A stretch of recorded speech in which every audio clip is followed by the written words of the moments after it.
continuation of the last video, and the point, as I was talking, I lost my train of thought concerning why I had brought up the manifesto of a manager of gang stalking who went offline, typed in who they are, who they're connected to, how they operate, and what they're about, in part, and then he went to an internet cafe and posted it online. And if you have a hard time finding that manifesto by typing in at Google a gang stalking tech, everything you need to know, just look at some of the blogs that were written concerning me and you'll find it copied and pasted in those blogs. Trust me, you'll find it. In this manifesto, it clearly states about how easy it is for them to get the average community member to do something towards a target, okay? Because, like I've said in the previous video, which is in the description of this YouTube video, because this is a continuation of another video, the reason why I'm going out of my way to make a statement about that is because in the previous video I stated about how they'll harass and dupe, how they'll solicit and dupe average community members in order to do something for them based on slander. Because they got to get the harassment to it that helps them break down a target done in a cost-effective manner so they can make money off the target as insurance when they break down. So they see, because they count on a target breaking down so they can falsify police reports and doctors' reports, and then take these and social services reports as well, and then take this accumulated documentation over time as a result of the target repeatedly being broken down, even assaulted. They'll stage an assault and then have the police called, or the target will call the police. The police come out and the target says, well, I'm being gang stalked. The police officer who's there to intercept the call because he knows it's a staged event, and that's even mentioned in the YouTube video, that when a syndicate is in the middle of a crime and it gets out of hand, okay, that a syndicated police officer will pick up the call. Now, their whole goal is to get accumulated documentation so they can take legal custody of the target or institutionalize them, okay? And it's all about money at the end of the day, because institutionalizing a target to call up their finances, to exploit their insurance, is where money's made. That's why the doctors in the manifesto are called the money bags, okay? See, but what we got to understand here is that they got to be able to break a target down and stage instances towards the targets in a cost-effective manner, or the cost and liability ratio of these expeditions would not be able to make no money, okay, because it would cost too much money for them to hire all these different people to harass the target to break them down so they can exploit the Medicare or whatever insurance the target has, and to co-opt their existing finances, okay. It would cost too much money. The cost would outweigh the benefit, okay. So what they do is try to excite the personalities of people that they use in order to break a target down. And this is just one avenue of how they get people to harass a target. They also use people that are on probation and will intimidate them that if they don't do something towards a target, that their probation will be severe. They don't tell them the truth when they're soliciting people on probation or parole. Hell no, they don't, okay? They just tell them a lie. They're told what to do and how to do it, and they're told to keep their mouth shut concerning it. They'll also use union members who have been duped as well. Okay, so they'll use students, they'll use civic organizations, they'll use community groups. They'll use anybody by soliciting and tailoring the lie to fit the personality of the person they're using, or through intimidation and bribery, like small amounts of change. They'll offer certain people community services that taxpayers' dollars pay for in exchange for the harassment. They'll do anything and everything in order to be able to get somebody to harass a target for them. This is done for three specific reasons. Hang on a second.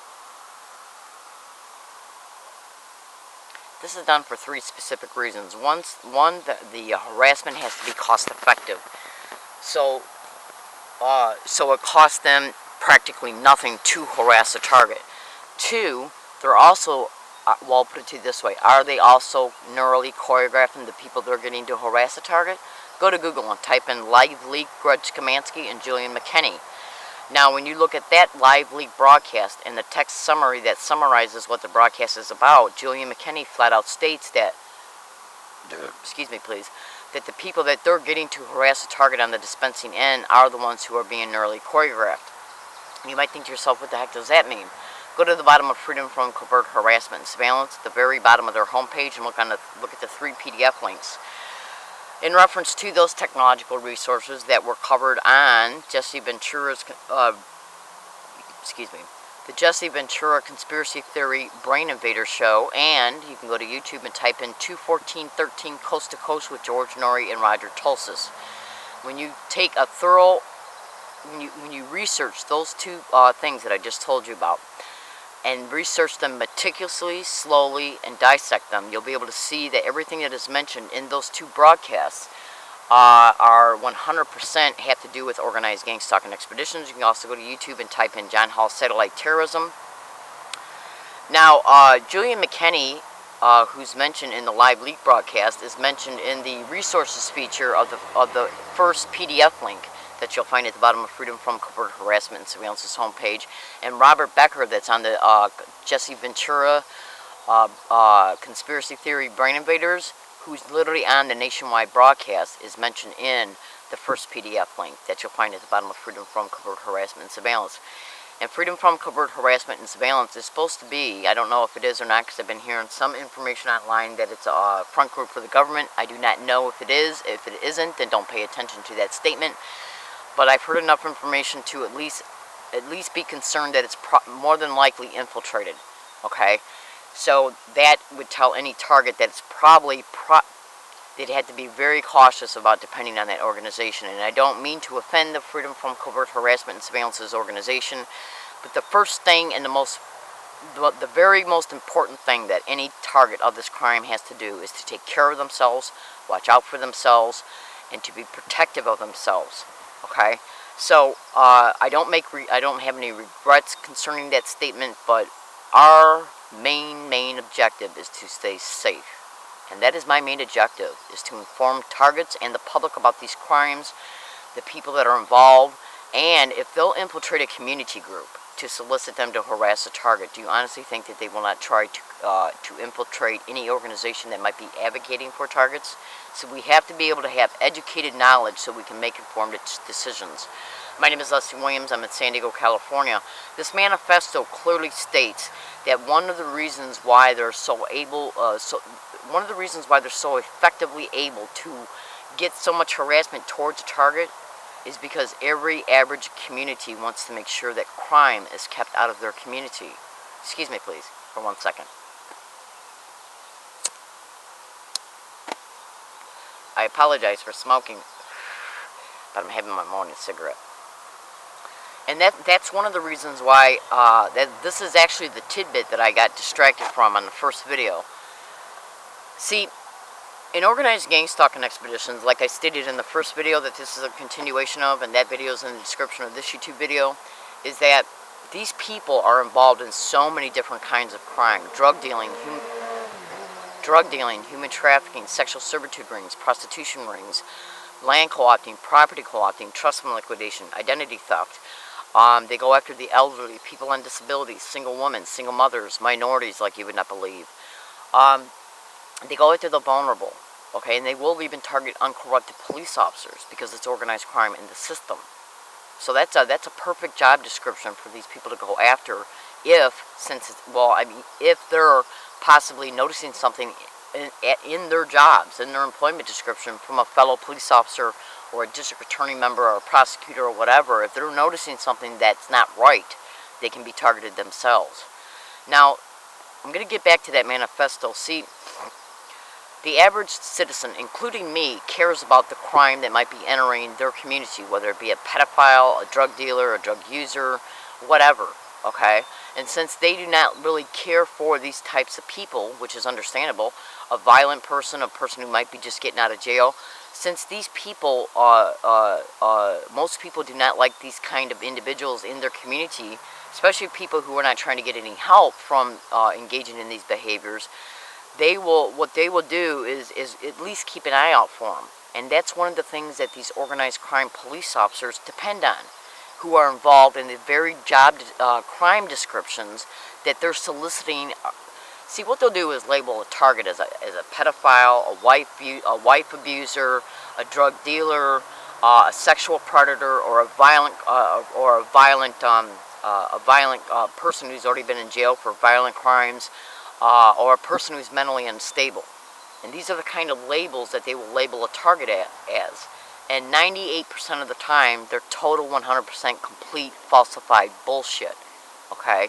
Because they know that the average community citizen cares about their community. That's why they go after community groups to harass the target for them. Yes, because they've already taken the pulse of how people think. In the manifesto, it clearly states that these people depend on communities that are lacking in police involvement in reference to getting rid of these types of crime, the people who are involved in these types of crimes, that they're starving for help in reference to these kind of criminal expeditions. That's why they'll approach them for help. Little do they know that these people who are starving to get help from these criminal elements that are in their community, the ones who are soliciting them and telling lies about the target, are the ones who are actually involved in the type of crimes that these community members want out of their community. This is how devious these people are. They will take an innocent human being who is involved in no crime whatsoever out of their home in order to eventually human traffic them, co-op all their property, co-op their existing finances, and to exploit their insurance, and to exploit the target sexually. They will take an innocent human being just like you, okay? A normal, average, everyday person. They will take you out of your home as a result of their schemes and their maneuvers, as a result of the power positions they're attached to or the power positions they're soliciting. Some of that's mentioned in the previous video. They'll take innocent people out of their homes and have the community run them down for them based on slander, so they can make targets victims of the very crimes that community members are trying to get rid of out of their community, as a result of them telling the community members that these people that they're trying to break down are involved in the very crimes that community members want out of their community. Do you see what I'm saying? Pedophile rings. These people are involved in pedophile rings, sexual servitude rings, human trafficking rings, racketeering of all forms. And they were using their employment descriptions downtown, okay, and combining them with a bogus, 100% bogus criminal investigation file that they deliberately and intentionally create, so they can combine it with the slander campaign, the prestige of a badge, and then solicit community members with this slander, with this fake criminal investigation file, and with the badge, to tell community members that this is a person we are trying to drive out of our community based on the slander, to get them to harass the target for them for free, to aid and abet in breaking the target down. Financially, as a result of having to move from place to place to place to place, trying to escape the harassment. Yes. See, these people do not care about even putting community members in harm's way, because a lot of targets don't know what's happening to them yet is gang stalking. They don't know the technological resources that are being utilized towards them. Neurally, yes, that's where the 3 PDF links come into play at the bottom of Freedom from Covert Harassment and Surveillance. You know, fellow American citizens who are watching this video, I want you to know something. I'm an average American citizen. I'm not involved in any illegal activity whatsoever. They have tried to get me involved in illegal activity like you would not believe, okay? And, we'll put it to you this way. If you went to YouTube and type in Timothy W. bioethics issues, he talks about neurocognitive weapons and brain entrainment. Then look at the videos that are on the sidebar. Once you're looking at that video, look at the videos that are on the sidebar. Listen to the testimonies of how people have been neurally and physiologically manipulated as a result of being a target of these crimes.